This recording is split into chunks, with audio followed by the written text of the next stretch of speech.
Hey guys, welcome back. I'm Alistair, and today I'm going to be reviewing the New Balance FuelCell SuperComp Elite version 5.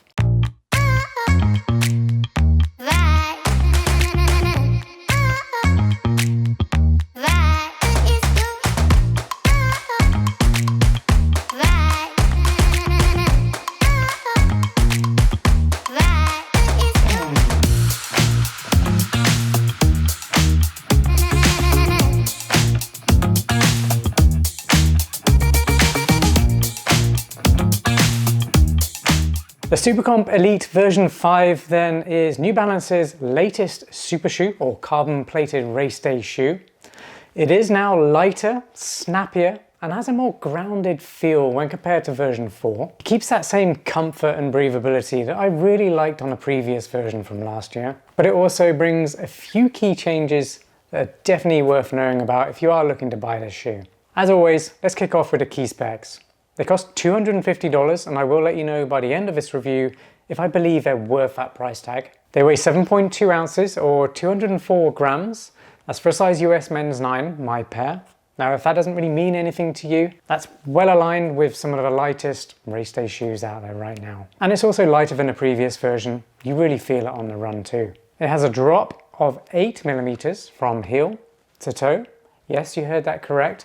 If you are familiar with the previous version, that had a 4mm drop. I'll let you know how that affects performance on the run. The midsole is using 100% PEBA fuel cell foam, and it's incredibly responsive, but also got plenty of cushioning as well. So it strikes a really nice balance. And it also has a full-length carbon fiber plate with energy arc technology running through the midsole, very similar to the previous version had. The outsole is very effective, and it has this new 1.7mm thick rubber compound on the outsole with fairly aggressive lugs actually for a road racing shoe.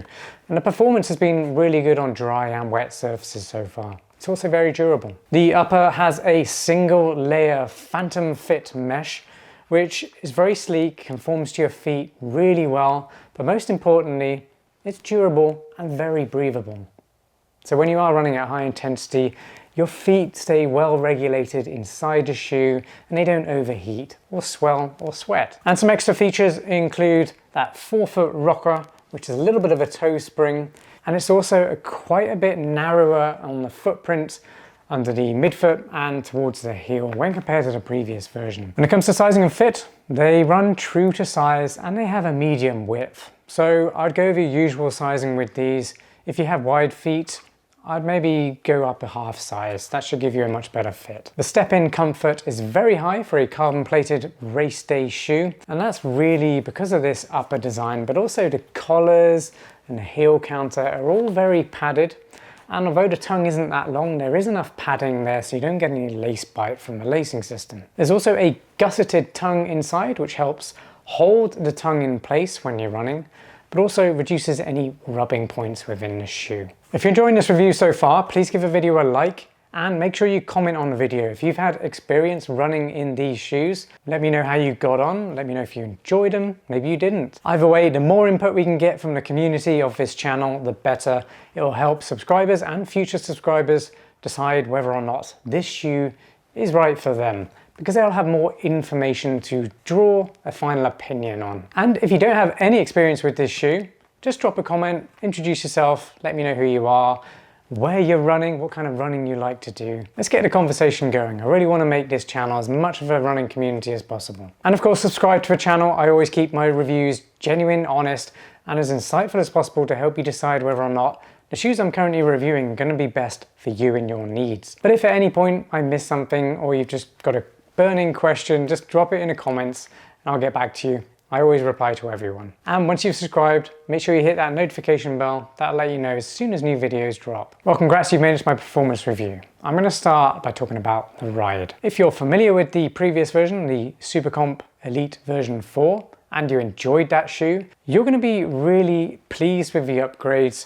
You get a much lighter running shoe, but you get that same feel, that dependable, bouncy feel that is pretty stable for a race day shoe as well. Now you have lost a little bit of stack height here, and you've certainly lost a lot of surface contact area or width on the footprint of this shoe. It's much narrower in the midfoot and the heel now, but because you've got less of a stack height and some geometry changes, you don't lose stability at all. It is a little bit firmer, however, but it's still very soft and cushioning. As you can see by the video I'm overlaying now, there's a lot of compression, but because it is a PBA foam, you get a lot of response and bounce back. And that's what's so awesome about PBA, is the fact it is incredibly lightweight, but incredibly responsive and cushioned as well. It's the perfectly balanced midsole foam. Now it does have a higher drop of 8mm. All that means is you might start noticing heel contact a little bit earlier than previous. Now, it is not as stable towards the heel as it is the forefoot. So if you are a heel striker, there are probably better race day shoes out there. In which case I would check out my roundup of the best carbon plated race day shoes up there. That will point you in the right direction of the best ones for you. So you will notice the fact maybe you're making contact a little bit sooner towards the heel, but all that means is you'll just have to adjust your stride a little bit so you are being more aggressive, more forward leaning, and making sure you hit that forefoot section of the shoe to get a really nice smooth transition, because the rocker really is at the front of this shoe, and that's where the toe spring is. That's really where the flex is as well. There's no mid flex in the shoe. It's really at the front where the toes flex. And there's a lot of pop on there. It's very responsive. And as long as you're running towards your forefoot, you're going to have a really great experience with these running shoes. You're going to get a lot of speed.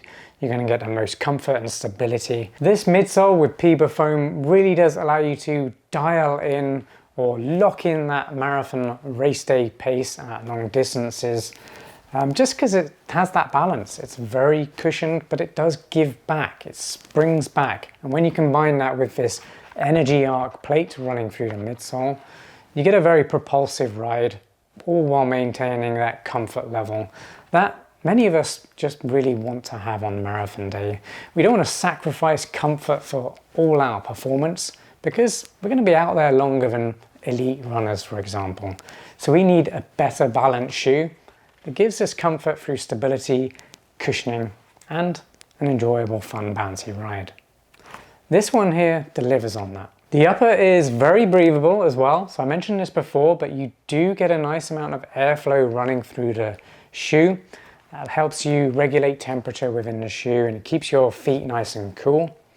It also has very good heel lockdown. One thing I would like to see improved is this design around here, around the collars.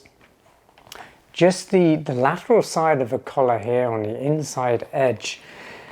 Because the tongue's quite short, you do feel a little bit of pressure from this collar on the inside. So I think a longer, maybe wider tongue would fix that, or just a slight design tweak. That's really all I've got for any negatives about this shoe, is literally just the fit around the top of the lacing system. If you want to know where this one stacks up or ranks on my best carbon plated race day shoes roundup, head over there, follow that link up there. That'll take you to alistairrunning.com, where you can check out the list and see how it compares to other race day shoes right now. Well, you've made it to my final verdict. Is it worth $250? Well, yes, very much so. I still absolutely love the SuperComp Elite. Version 5 builds upon version 4, actually by quite a lot, makes it a much better shoe in my opinion, even though I really love that version as well. This one just refines the fit. I like the fact that it's quite a bit lighter, and I like the grounded feel in the midsole as well, all while maintaining that nice amount of springiness, pop, and forward propulsion. So they've added a lot of features, but made it so much better and better refined. And I think anyone who enjoyed the previous version is definitely going to enjoy this version too. More so, in fact. Well, that's it for me and my SuperComp Elite version 5 review. If it helped you out, why not buy me a coffee to say thanks? If you would like to, I'll put a link up there now. That just helps support me and the channel, and it helps me create more videos like this. And make sure you subscribe to the channel, and as soon as you've hit subscribe, hit that notification bell as well. That'll let you know as soon as new videos drop. Thanks again for watching, and I'll see you next time. Peace.